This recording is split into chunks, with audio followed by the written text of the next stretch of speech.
So I too would like to thank Vanderlei for inviting me here, especially on this nice occasion to celebrate Dan's career and his birthday. Actually, let's see. Is this the pointer? Thanks.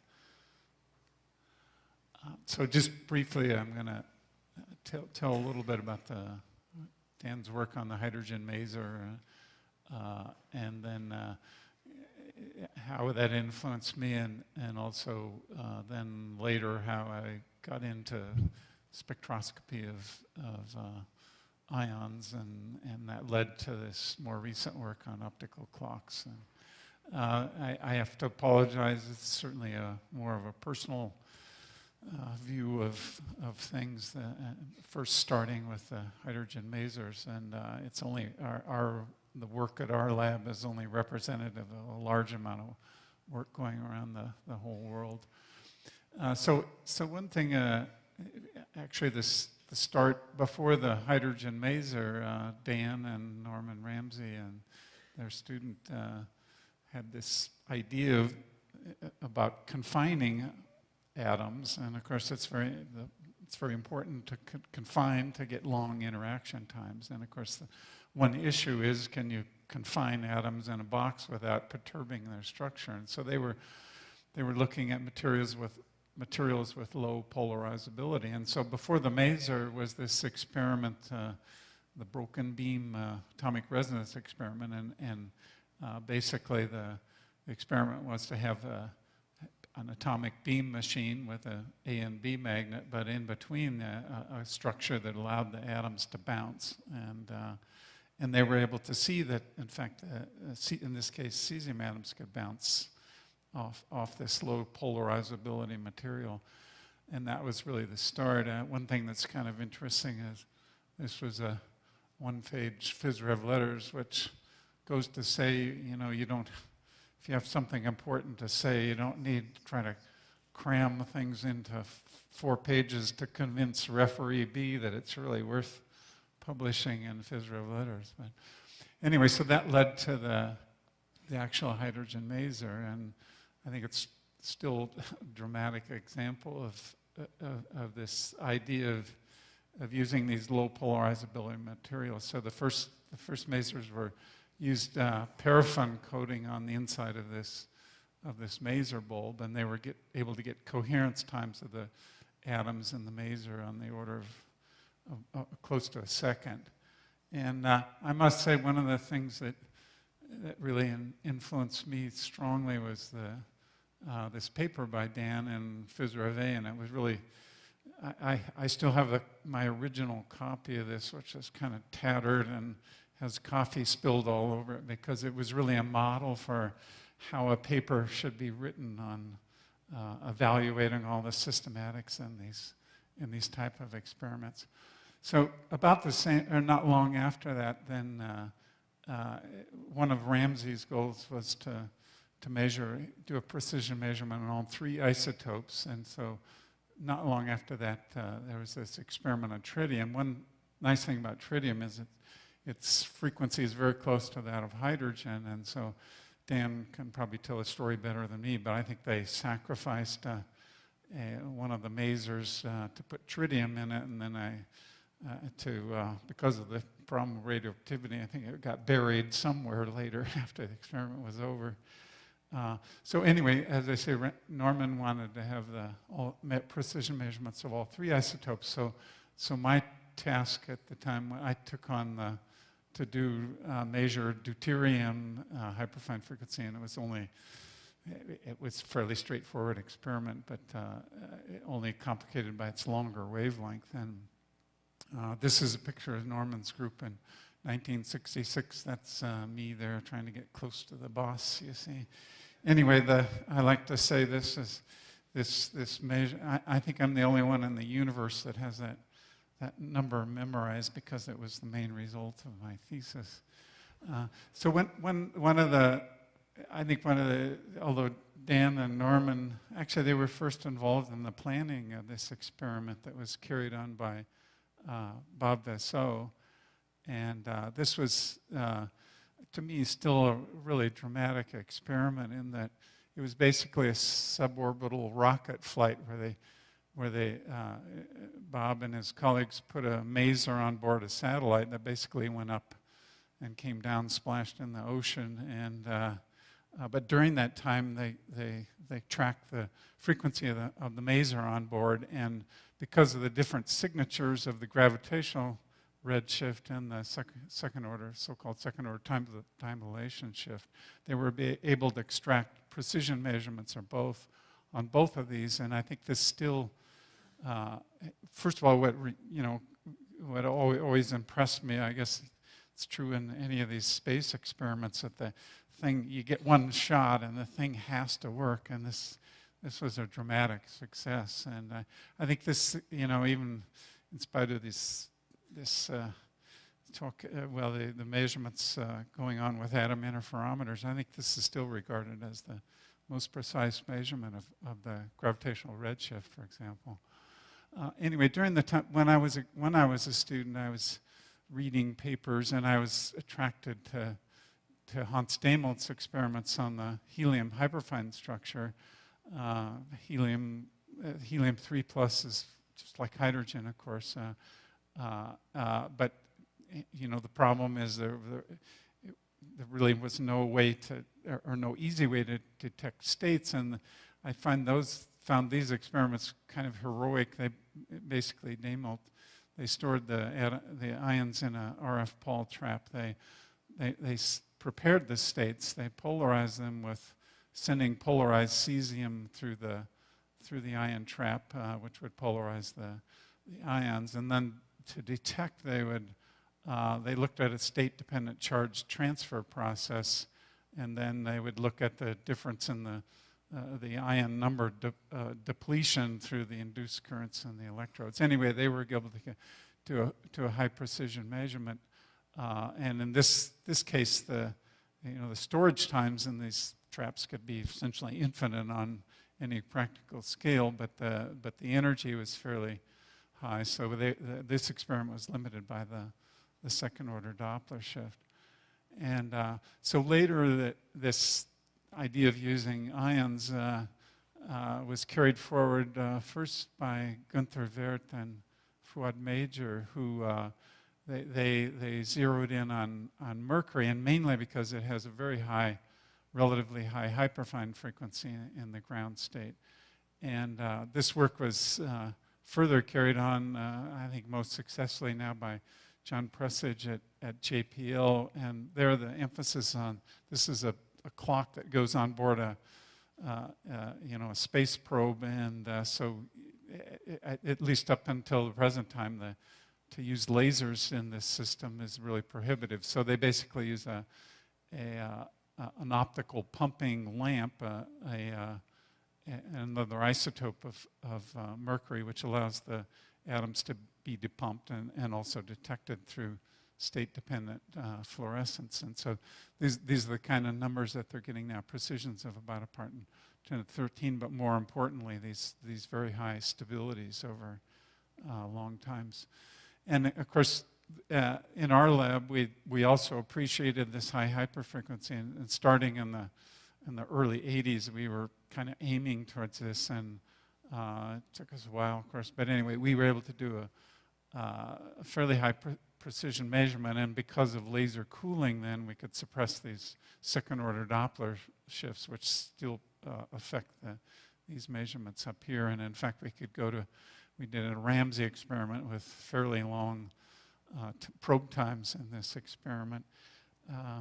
So anyway, and of course we had our idea on optical transitions all the time, and of course this was nothing new. I ran across, I had this article sitting around, it was written down here, but anyway, so the real proposal for an optical clock, you might say, was this text written by Lord Kelvin and his colleague Tate. And anyway, if you read this here, I mean, basically they were proposing, in this case, the natural oscillations of sodium as a time reference, and and certainly they meant optical transitions in that case. So this idea is not new, it goes way back. At NIST, as I say, we were interested in mercury because of the high hyperfine in the ground state. But there was also, we had our idea on this optical transition. The D state of mercury has about 1/10 of a second lifetime. So although this was very attractive, one of the unattractive parts, the atom that or the transition that we'd use for detection and laser cooling was at this very short wavelength. And fortunately, working with Jim Berquist in our lab, he was the one who really made the first CW source at 194 that allows us to do this experiment.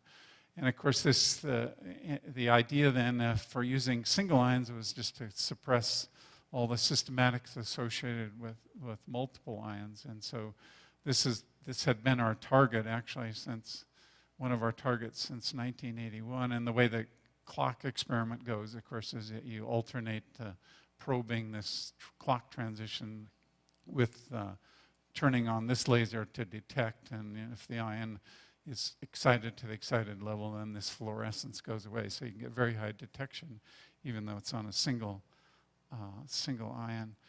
And so on the optical, certainly on the optical experiments, most of the credit has to go to Jim Berquist in this. And I think all of us knew, even before this time, that optical transitions were the way to go, mainly because you get, in any given measurement time, more cycles elapse, and you can get higher precisions that way. Actually, and Jim but two things were needed. One was to probe these very narrow transitions to take advantage of the narrow line widths. We needed a narrow laser. The other thing was, of course, we needed some way to count the frequency of these transitions, both which were missing in the early 80s. So, of course, many people have used cavity stabilization to stabilize lasers, but I think Jim took the approach, kind of the simplest approach, which turned out to be the best for a very long time, and that was the problem, as you know, is just you can lock the laser to these cavities so that the laser will track the cavity frequency of very high precision. But then the problem is the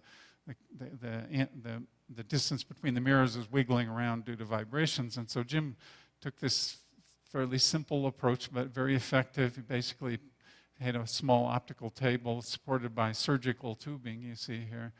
And this very simple passive filter allowed to achieve very narrow line widths. So this was, in this experiment here, which included Flavio Cruz, who's in the audience here, when he was visiting in our lab.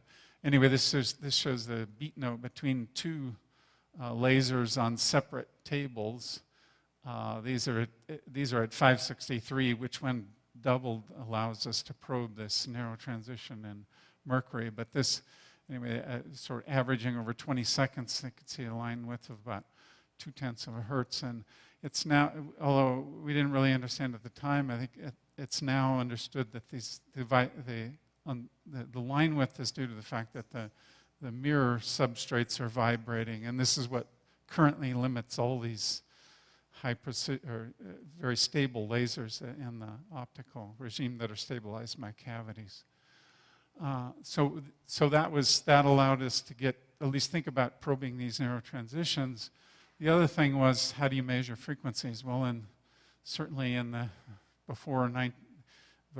before this last decade, the standard technique was to basically use harmonic mixing, and so there were these heroic experiments to go from down to microwave frequencies all the way up to the optical, where you'd basically just do harmonic mixing and lock all these stages together. So this is an example from the PTB in Germany, but there was a similar device at NIST. But you can see the problem with this machine. It filled the room, and of course getting it all locked up and running it, all these lock loops running at the same time was a really extremely difficult task. Anyway, this problem was dramatically solved with the work on the combs, and I'm not going to explain that. I think you all know that, but this was one of the things for us. This work developed by Ted Hensch-Janhall and all their colleagues was basically gave us this frequency counter all of a sudden. Within a couple of years of doing this octave, spanning an octave with these nonlinear schemes, basically within a year we had a frequency counter in our lab. So as I say, the work in our lab is largely due to Jim Berquist. So just a few of the highlights. Of course, the trapping for a long time basically gets rid of the first order Doppler shift. The atoms on average don't move. Laser cooling allowed us to suppress the time dilation shift. At trapping it, it was important for us to go to low temperature, not so much because of things like black body radiation, but the problem we had with mercury is that in a room temperature apparatus, there's mercury amalgamates with most metals, and you can't get rid of the vapor. So what would happen is typically in our early experiments, we'd get a single ion in the trap and get all tuned up, and then it turns out that mercury, when it's in the D level, mercury ion, when it's in this D level, if it's collided upon by a neutral atom, it makes a dimer and it's lost, and so then we'd have to reload it. This just drove us crazy. So the lifetime was typically about 10 minutes, and then when we mainly went to 4 Kelvin just to get the vacuum better, and the lifetime literally, in one case, one instance went to 6 months. So that solved that problem. Anyway, there's a number of other advantages about going to low temperature. In any case, after many long years, months of working on this, we finally got to of course, cesium was always improving, and it was a moving target. But anyway, Jim and his colleagues in 2006 were then able to make it was actually the first clock that was better than the existing cesium standard in terms of systematic effects. And what always amazes me is actually that cesium was such a good choice. I mean, they were first developed in the mid-50s, the cesium beam clocks, and then adopted as the standard of the second. And as I say, it's amazing to me how good a choice it was, because it was the best clock in terms of systematic effects until this time here. So it was really an amazing choice. And as I say, this was more a personal view, but there's many labs around the world working on different ions to make these optical clocks, and this work is summarized in that article there. One of the topics that has been interesting to us and many other labs over the last more than 15 years now is this quantum information business. And one thing we were able to do is take some simple ideas associated with quantum information and apply it to clocks. And then in this idea here, this experiment in our lab on aluminum is led by Till Rosenban, an amazing young guy who got interested in this project, fortunately for us, and has really taken off with this. Anyway, the idea was aluminum was attractive in part because it has this even longer excited state lifetime, which meant even in principle over even higher spectral or narrow spectral lines than mercury. And in fact, it also has a transition that could be used to detect in the same way we detected mercury. The problem is that it's such a short wavelength, it's really impractical to get a CW laser there.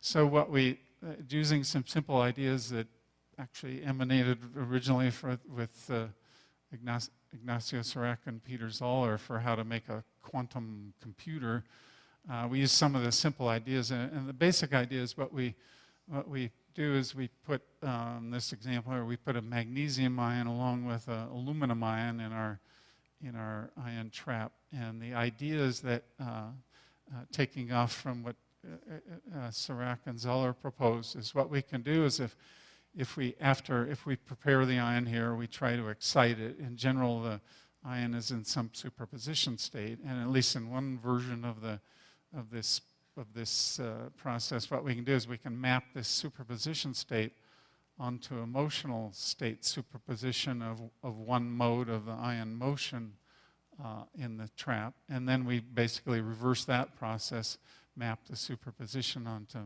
magnesium, which it turns out we have a convenient laser there to do this detection process. So just, again, a couple of highlights there is that one of the nice things, or spin-offs of this, in addition to being able to detect the aluminum, is that in this case, the magnesium, since we want to go to very long probe times, the magnesium we can continuously laser cool, which keeps the aluminum cold because of the Coulomb interaction, and that helps suppress the time dilation shift. There's some other advantages, but anyway, the net result here is that Till and his guys have gotten the systematic uncertainty down now to a little bit under a part in 10 to the 17, and so even though we knew at these very high precisions, we knew what was down the road for us, Dan was reminded us of one of a big issue that comes up, and basically what this Massimo also showed one of these reference frames articles by Dan, but anyway, Dan was exposing our vulnerability here in the following sense, that the problem is if we want to compare two clocks, if they're different locations, in general they're going to experience different gravitational potentials, and so for example, it's especially bad given the topology of mountains nearby and nearby our lab in Boulder. If you express the uncertainty in the gravitational potential redshift known by, or the gravitational potential known by other means, it gives an error of about 3 parts in 10 to the 17. And you can see we're down below a part in 10 to the 17 in terms of accuracy. And so what it means is if you want to do an accurate comparison of clocks, they basically have to be in the same location, or otherwise you're going to be limited by this systematic of the uncertainty in the second order in the gravitational potential redshift. So that was kind of bad news in a way, but Till, it doesn't bother Till Rosenbaum. He's determined now to turn this into a portable device that will help with things, geodesy and other applications. Anyway, as sort of for fun, what we did in these experiments, Till and his guys built 2 aluminum clocks. Here's one on the optical table, and what this little simple movie shows is that James Chow, a postdoc with us, says he's going to be able to measure the gravitational potential redshift. They basically raise the clock about 33 centimeters, and we would predict the shift to be on this order here. We measured this, so we saw the effect. And of course, this is not a precision measurement, but it gives kind of, I think, kind of a dramatic way to show that these effects we can now see on a kind of a human scale. So the other thing is, with this business of quantum information has stimulated other thoughts about trying to use for example, entangled states to improve the measurement precision, and one idea we had was to use a particular entangled state, this superposition of, say, all the atoms in the ground state and equal superposition of all the atoms in the excited state. And one way to view this as a clock, this is kind of like a superatom in a little different sense than what Ennio Arimondo was talking about. But in this case, it acts like a single object. But in this case, here the precession frequency between the superposition states runs n times faster. And this allows us, anyway, to get to a measurement.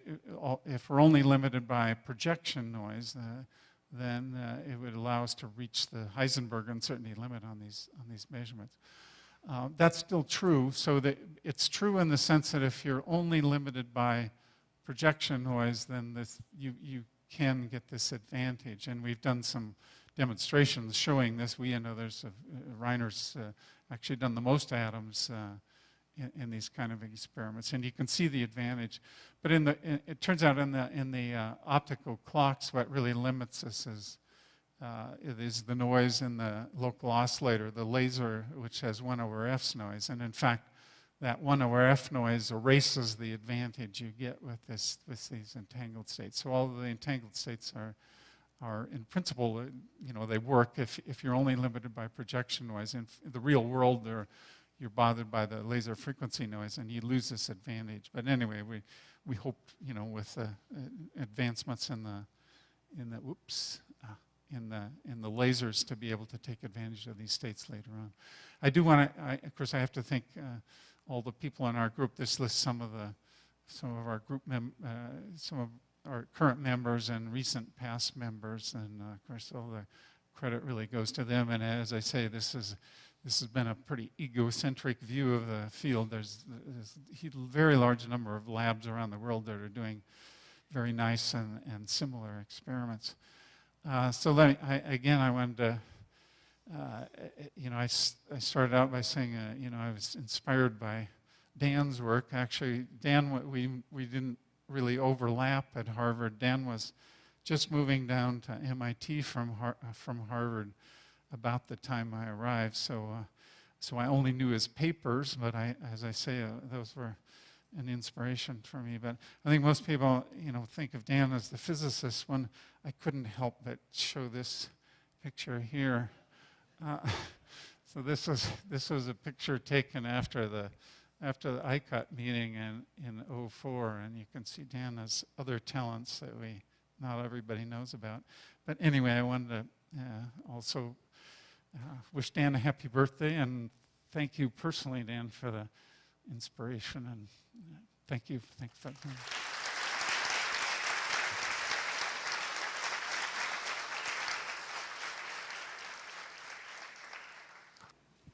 Well, all these historical reminiscences makes it so I can't resist adding one of my own. When I was still a young graduate student in 1975, there was a conference on fundamental constants in Paris in that year, and Dan very generously made it possible for me to go to that conference. And at that conference, Bob Vassaux was talking about the hoped-for launch of a suborbital flight that you talked about that allowed him to measure both the gravitational redshift and the second-order Doppler shift. So he gave the talk, and a young fellow in the audience named Jan Hall asked a question afterwards. And he said, well, what about because Vassaux was just talking about the gravitational redshift. And Hall said, what about the second-order Doppler shift, the relativistic time dilation? And Vassaux said, oh, well, I think that's pretty well known. I don't think that's an issue at all. Well, as it turned out, when he looked into it more carefully, and something that I think Jan already understood, it wasn't all that well known. and gravity probe A, as it is now known, in fact, measured both things, but that was quite I thought, an interesting historic moment. And I think it relates to what's going on today. As some of you may know, there's a controversy that is still raging about whether atom interferometry is capable of measuring the gravitational redshift. And in fact, in that experiment, you have the gravitational redshift, the second-order Doppler shift, and the first-order Doppler shift, which measures the acceleration of gravity. And all three of these things have the same magnitude, but one of them has a different sign, to the point that you can claim you're measuring any one of these things, and the resolution of that claim, I think, is still yet to be worked out, because every new paper that comes out makes a different argument as to whether or not you can measure the gravitational redshift. And I'm not going to add my own comments to that. But But I think that it's really interesting how the history of this has worked out, that back in 1975, the plan was to measure the gravitational redshift, and it turned out to end up measuring both the gravitational redshift and the second-order Doppler shift, and we're still arguing about the relationship of these kinds of things in these kinds of measurements today.